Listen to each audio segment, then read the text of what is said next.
Hello guys, मी आहे पुण्यामध्ये आणि मी आले MG रोडला शॉपिंग करायला नाही तर खाऊ खायला. सुरुवात तर झालेली मस्त टेस्टी अशा भेळेने. मीडियम स्पायसी आणि आंबट गोड मस्त एकदम मस्त स्पायसी आणि आंबट गोड. मी तरी मीडियम बोलेल त्यांना. खूप चालल्यानंतर आम्हाला लागलेली भूक, त्यामुळे आम्ही गेलेलो महालक्ष्मी खमण ढोकळा आणि तिथे आम्ही ऑर्डर केलेले chole kulche. It's too good, it's yummy यार. छोले तर वेल कुक्ड होते आणि कुलचे तर इतके सॉफ्ट होते, भाई मजा आ गया. तिथूनच आम्ही नेक्स्ट डिश ऑर्डर केलेली dahi bhalle. Wow, yummy. Mix of flavours, सगळे फ्लेवर्स आहेत. आंबट दहीचा मस्त फ्लेवर येतोय. दही खूप टेस्टी आहे. हे सगळे वरती कॅरेट वगैरे आहेत ना, त्याच्यामुळे जास्तच फ्लेवर छान वाटते. ग्रीन आणि इमली चटणी बेस्ट, मस्त फ्लेवर आहे. पोट भरलं ना, टाईट एकदम.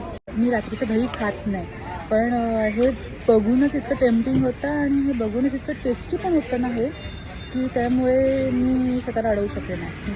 खाल्लं, पोट भरलं पण आता. आणि ह्या सगळ्याचा एंड केला मी थम्सअपने. Follow for more.